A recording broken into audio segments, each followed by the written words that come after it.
This is Partners in Practice, a weekly series dedicated to the evolving field of the advanced practice clinician. Partners in Practice is produced this week in cooperation with the Association of Family Practice Physician Assistants, offering 3 annual CME conferences for PAs and NPs at family-friendly destinations nationwide. Now, here is your host, physician assistant Lisa Dandrea Lenell. As more physician assistants and nurse practitioners turn to the internet for medical information, our medical journals are getting thinner, consolidating, and disappearing. Many of us still enjoy the feel of a journal in our hands, the ability to throw it in our bag and read it on the go. Our journals are a part of our profession. They've documented our evolution, they educate us, and bring us together. What is the current status of our PA and NP journals, and what can we do to keep them strong into the future?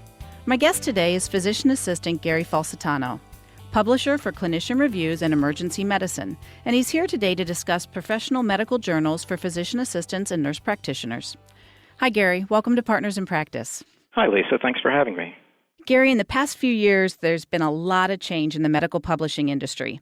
What are some of the key drivers of that change? Well, there sure has. We've certainly seen a fairly large decrease in pharma support for medical publications in general, and more specifically in primary care and nurse practitioner, physician assistant journals. Some of the reasons for that, it's really multifaceted. There's been a big increase over the past 10 years in direct-to-consumer advertising. So a lot of the advertising dollars that were once spent on professional advertising have been reallocated. Web-based information services have certainly taken the place of some of the information that was originally published in journals. And, in general, journals are not the newest thing to come along, so people, tend to funnel their money towards more exciting new media-type projects. So given what you've seen, what adjustments has the industry made to keep the PA and the NP print media active? First off, most publishers have kind of expanded their print media to include both electronic and print. Print is still very important to our readers and to us, but we've needed to expand and reach the new media areas as well. In order to keep costs under control, you'll notice that a lot of the folio sizes are smaller, so the actual size of our journals have decreased. We've increased our reliance as publishers on non-advertising type revenue that's derived from meetings or educational supplements. And last but not least, there have been some journals that have gone out of business in the last 10 years. So the pool of available journals is smaller, and it allows the ones that have survived to have a little bit more in the way of advertising dollars. Well, let's review the PA-NP journals. Which ones are currently being published? First off, we look at combined PA-NP journals, and there's, of course, Clinician Reviews, which I publish. Clinician Reviews is enjoying its 20th year of publication. It's one of the highest circulation journals. It was always designed to be both for NPs and PAs together. A new journal that has come about as a combination of PA and NP journal is Advance for NP and PA. That was combined last year, and they've kind of combined the best of both of their journals into a single journal for both professions. There's Clinical Advisor, who's been around for about 10 years, Consultant, which is really a physician journal that also circulates to a segment of the NP-PA audience. And then there's a new journal for pediatric NPs and PAs. On the PA-specific side, we have JAPA and PA Professional, and on the NP-specific side, we have several nurse practitioner journals that are specific to their individual organizations. Let's go back to Clinician Reviews for a minute and give a shout out to the visionary at the time, the founding publisher, which is Dave Mittman. And as you said, you're currently the publisher for that journal. What makes it special, and why should we read it? Absolutely. And you're absolutely right. Dave Mittman saw 20 years ago that really our professions have so many more similarities than we do differences, that we really need a lot of the same information and a lot of the same issues that one of us faces, the other faces as well. So, 20 years ago, Dave decided, we need to have a journal that circulates to both NPs and PAs and addresses their issues. And that's what Clinician Reviews has been doing.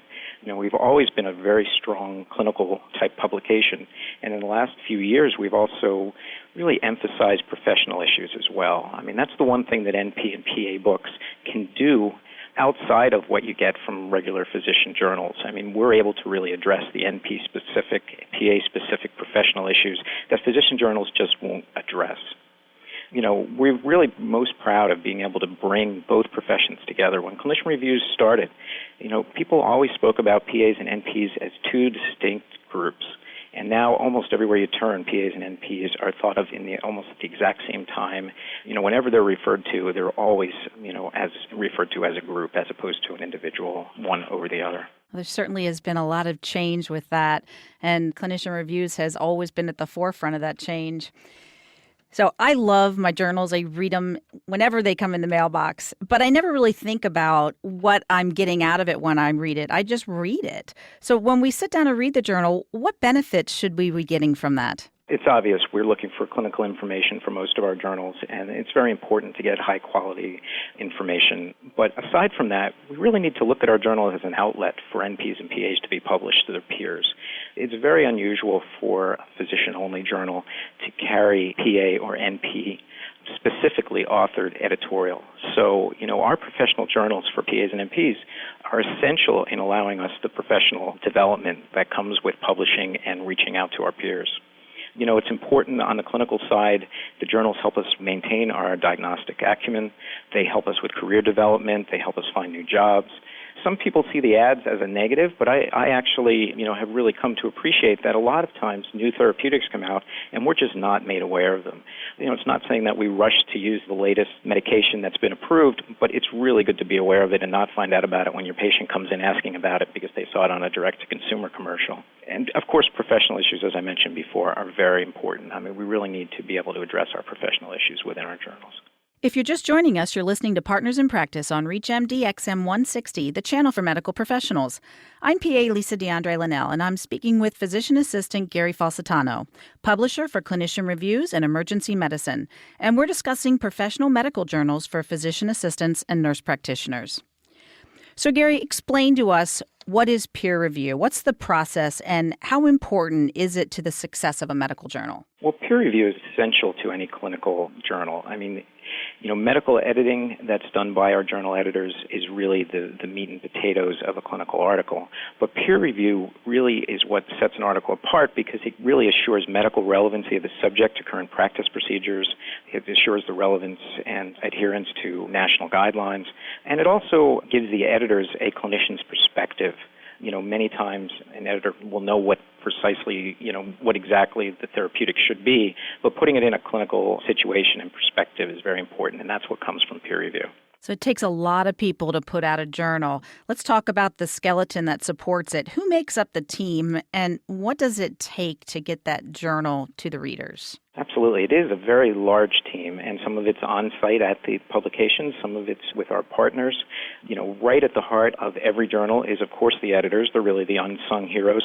The editors work to find story ideas and topic ideas, solicit manuscripts from contributors. The other thing I'd like to say about editors is, it really is a church and state relationship with advertisers. Some people think when they look at their professional journal and they see there's, pharmaceutical advertising, they wonder if the content is at all affected by the ads that are within the journal. And I can say, certainly in my experience and almost exclusively, advertisers do not have any input into the content in a journal. So it really is a church and state type of situation. Along with the editors, an editorial board really helps to set the tone of the journal. Some of them act as peer reviewers. Some of them act as people who facilitate getting articles to the right peer reviewers if it's not within their specialty. The sales force, the publisher is not only the leader of the journal, but also the leader of the sales force. So the sales force is extremely important because, just like anything else, we need money to make the world go around, and financing for the journal is very important to be able to bring essential information to the reader. Along with that, we have an art department who not only takes care of photos and, what we would think of as art, but also really lays out the whole publication and makes sure that the whole layout of the text and the photos is aesthetically pleasing and is formatted correctly.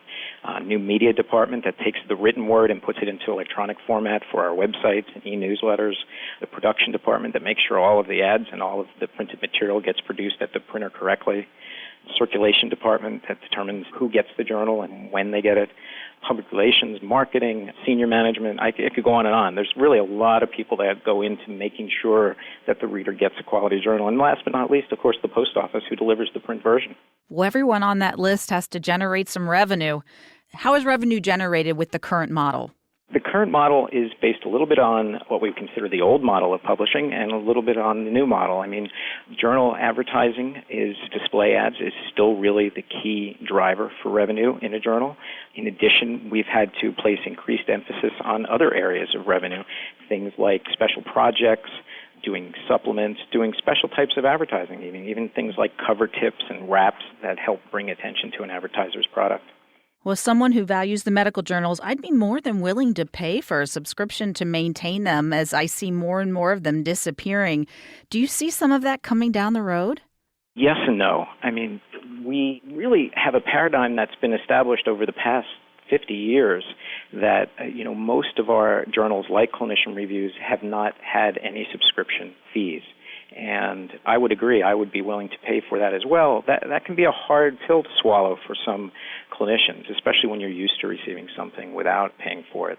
Certain publications have gone down that road and have tried to convert a portion of their circulation to paid status, but I think the jury's still out as to whether clinicians are really ready for that at this point. Well, you said earlier that the journals are getting thinner and thinner, it's hard not to notice. They're kind of looking like our newspapers. Do you think they're going the way of the newspaper? Yes and no. I mean, I heard a quote recently that said newspapers, we really don't need them. What we need is news gathering organizations. We need good journalism. And to a certain extent, that's true of print journals as well, except from what we're seeing, people really still do love their print publications.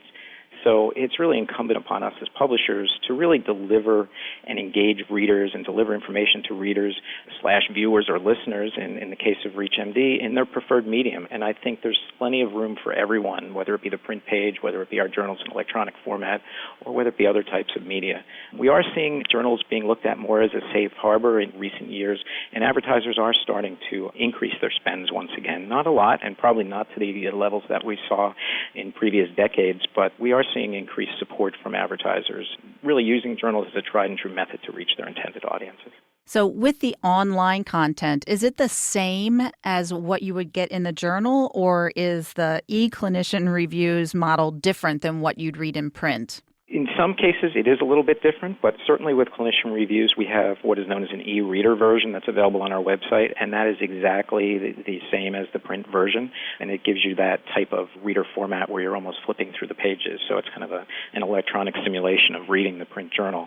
Typically, a lot of websites do offer expanded clinical content on their websites because they're not limited by the cost of print and paper. So when they have more topics than they can fit into their print, they do sometimes put additional content onto the web. Gary, what can PAs and NPs do to keep our print media flourishing into the future? Well, gosh, the most important thing that you can do is submit ideas and be supportive of our professional journals. Our editors are very easy, they're fun to work with, and they really make writing professional articles a lot easier than it may seem if you've never done it before. So absolutely, call our editors, submit ideas, and you don't have to write an entire article first. Just come up with an idea. If the editors, think that it's something that hasn't been overdone and is relevant, they'll absolutely guide you into preparing an article. Additionally, actively read. Remember there's a lot of medical information out there, but the difference with journals is that, they are peer-reviewed. They do have editors that are really vetting the information. So, you can, be assured that the content you're getting has already been looked at by some of your peers and by some people that really want to make sure that the information is accurate. But provide feedback, write letters to the editor. Become an active reader instead of a passive reader. Answer readership surveys. There's third-party readership surveys out there that ask you which journals you read. Support your profession-specific journals as well as the physician journals. Tell people that you enjoy and read them because that's what advertisers use when they're determining their advertising spend. They look at these surveys to see where they should place their ads. Don't forget to visit us at national conferences at the AAPA, the AANP. Come meet us, our editors, tell us how we're doing, and put a face to some of the names you see in the journal. Gary, thank you so much for coming on the show. Oh, well, thank you, Lisa. I really appreciate the opportunity. I'd like to thank my guest, Gary Falcetano, for reminding us that when we read a journal, we're doing much more than just learning. I believe there are enough of us who enjoy the feel of a journal in our hands that we can keep print copy alive. You've been listening to Partners in Practice on ReachMD XM160. Partners in Practice has been produced this week in cooperation with the Association of Family Practice Physician Assistants, offering 3 annual CME conferences for PAs and NPs at family-friendly destinations nationwide. You can download this program or any other program at our library at reachmd.com. You can also follow us on Facebook and Twitter. Thank you for listening.